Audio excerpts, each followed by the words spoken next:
Hey guys, so I am testing out a bunch of refrigerators, and this is going to be a very unscientific test, but I just wanted to do some testing because I have all of these refrigerators on hand right now. I've got a Snomaster 56D parked up here. It is right now cooling off because I just cleaned it because it was pretty nasty. And then I've got the Setpower that I recently did a review on, and then I have a National Luna over here that came out of the Conqueror camper. I am getting rid of some of these fridges soon, so I need to do a review while I have the time to do the review.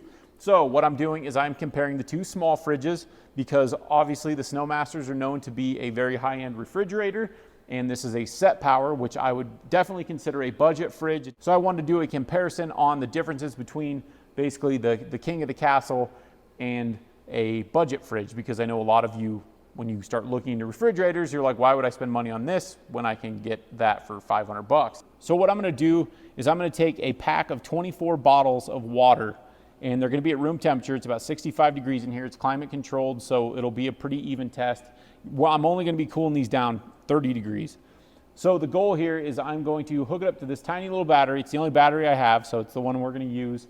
So the way I'm going to start this test out is every one of these fridges is going to get a completely full battery. It's going to be already cooled down by being plugged into the wall. I'm going to plug it into the battery, and I'm going to put a pack of 24 bottles of water into the smaller fridges. And when I do the big fridge, I'll adjust that amount accordingly.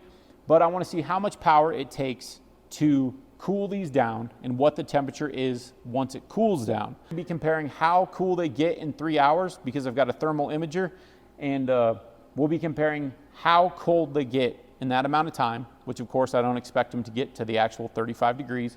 But in that amount of time, how much power will that compressor draw to cool that down? I'm willing to bet that the Snomaster will almost drain that battery completely in the 3 hours, and this will actually use less battery. But there's upsides and downsides to both of those things. If you're loading up for a trip and heading down the road, at least for me, I'm usually putting stuff in the fridge and I'm gonna be driving for a while. So I really don't care on the first couple hours of battery draw, because I know that with my REDARC system, because the way I have my FJ set up, I'll be at 100% when I get to camp, even if I only drive for an hour. So the first initial power draw doesn't matter to me, but I think for a lot of people that is the case, because you're loading up on a Friday night, putting everything in the refrigerator, and you're heading out. So we're gonna do some comparisons, and I think this will be pretty helpful in some way or another. I hope I get some useful information out of it. It's gonna take me probably a week or so to do all these tests. I have both zones set to 35 degrees, so it should be even across the board. So I've got it set at 35 on both, but it's reading at 32 and 31. See if it registers 32 and 30. What I'm going to do to divide the waters up in this is I'm going to do 14 on the big side, and then I'm going to do 10 on the smaller side. I think that's probably about right. Room temperature right now is 64 degrees, so it's fluctuating like at 1 degree in here. I'm going to hook the Snomaster up to the battery pack, which is now at 100% charge again. The clock will be ticking, and we'll get a good time lapse of this thing in a 3-hour period, because we're just going on a 3-hour period just because I feel like we can get a pretty good assessment of what's happening with it in that amount of time. And also my GoPro just does 3-hour time lapses. Because I'm testing these in an environment that's not that hot, I think testing them on high will probably give us a better idea of what's actually going to be happening. Because if these can't cool down here in a controlled environment, then they're going to do even worse in the summertime. And honestly, if you're trying to cool stuff down faster, you just need to have it on high mode. I think 10 on this side is about ideal. Still some open space, but it's about right. And then 14 on this side.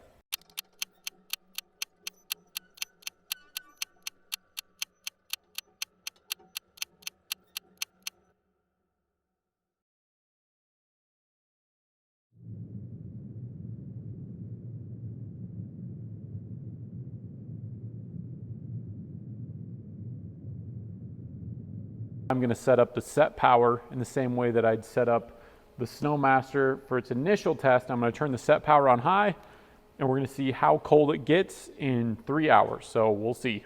Okay, so again, I have 14 on this side, on the larger side, and I have 10 on the smaller side, just like I had on the Snomaster. Keep in mind that this refrigerator is taller and deeper than the Snomaster is by a little bit, so that's why these compartments look so much smaller. And I have the Setpower set at 35 degrees.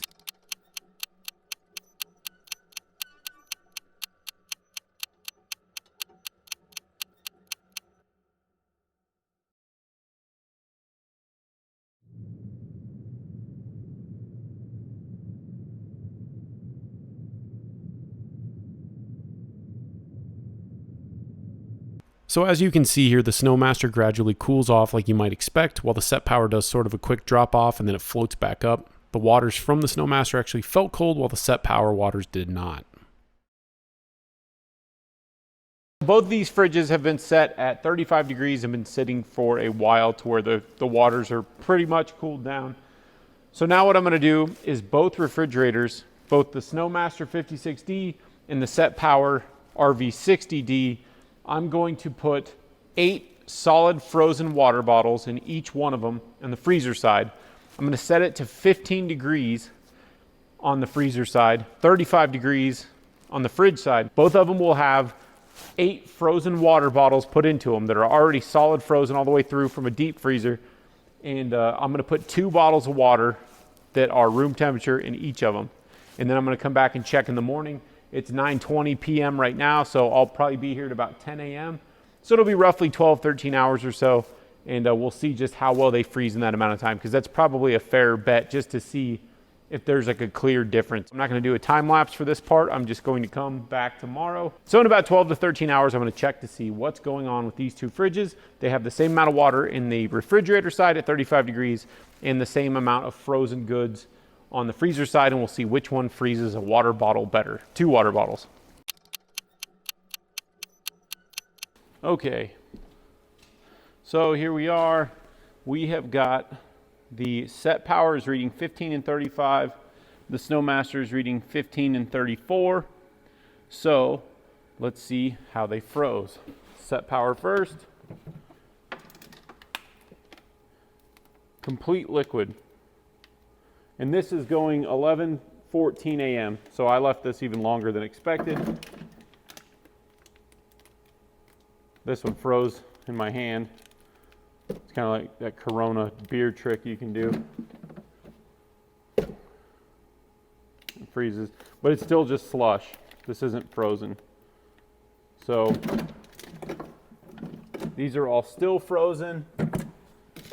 These are all pretty cold, it feels like. And then the Snomaster.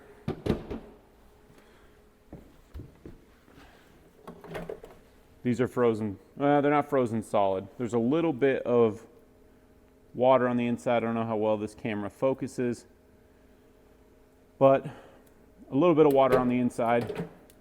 But I'd say that is like 90% frozen. So that's kind of what I assumed. Because again, efficiency versus compressor. And these are all, of course, cold. This is reading 41 inside of that, and I did just have it open, but it's in between a bunch of waters that should be at 35 degrees. So it does seem to read off. It cools stuff, don't get me wrong, but it reads off a little bit. The Setpower just doesn't have the same cooling capacity as the Snomaster. That's no surprise. I mean, I'm not going to rule this out. It's still a third the cost, and you might be getting a third the cooling rate, I guess, because this did that. This froze ice overnight, as this is more of a keep stuff frozen versus a freeze and make ice sort of a situation. Like I said, most people don't even use a freezer for a lot of this kind of stuff, but I personally do, so it's something I want to test, because if it's a dual zone, it's listed as a freezer, it should be a freezer. Now, I can't say that it's not a freezer, because it is keeping stuff frozen, and then on the opposite side, all the waters are still liquid, so it's doing its job, separating the temperatures. And again, these were both plugged into AC power. They had no power limitations. They're both on high, and the Setpower just lags behind when it has full power. The Snomaster is a significantly better compressor. No surprise there. But now what I want to do is I'm going to do one more test with these refrigerators, and it's going to be on eco mode, because I want to see the efficiencies of them on eco mode. The Snomaster does have an auto mode, but I'm not going to use that because it's an unfair test.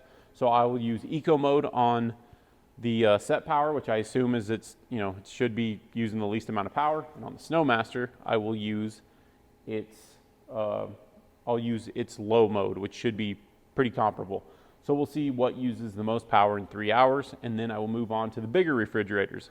Right now I'm about to start the efficiency test, and this is just going to be, again, a 3-hour test. So I took all of the frozen water out of both of these. They still have their 35-degree waters on the bigger fridge side on both of them, and then both of them have 10 bottles, just like before, 24 bottles total, 10 of them are on the smaller side. The Setpower does have the divider inside of it right now.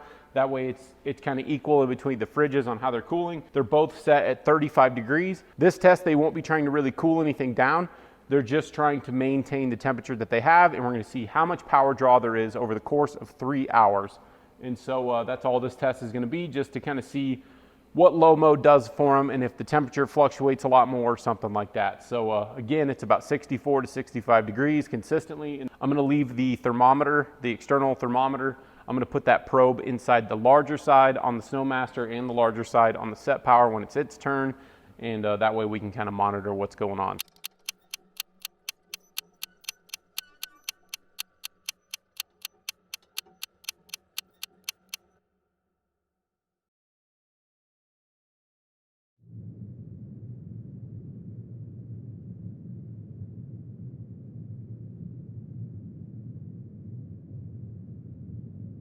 So now I'm going to switch this over to the Setpower so I don't have to recharge the battery, and it's kind of taking a lot of time to do all this.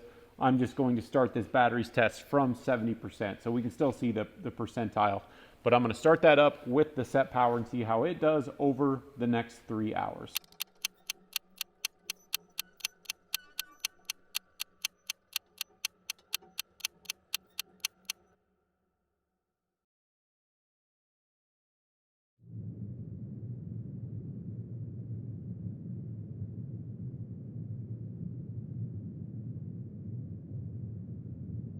Okay, so I'm back and I'm checking on the Setpower. It's been 3 hours. So still the Snomaster used more power, but as you're seeing here, this refrigerator, the Setpower refrigerator, is at 46 degrees inside of its chamber versus the Snomaster actually attained its temperature. So yes, this is using less power, but it is also not doing what it should be doing, which is cooling it off. So its most efficient mode, full of cold things that are already cooled down, it seems like it's actually doing worse.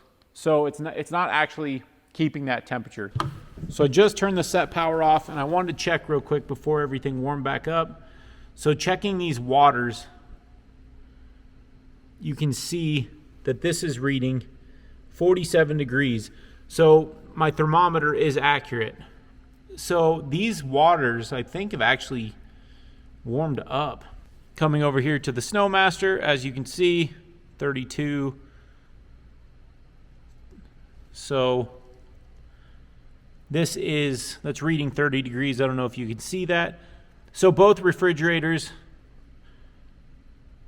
yeah, so the Snomaster is far better at achieving the actual temperature.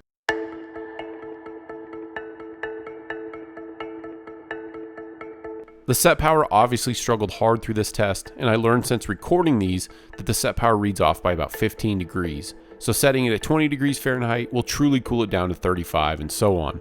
I originally thought the unit was just slow, but it turns out it's just very inaccurate.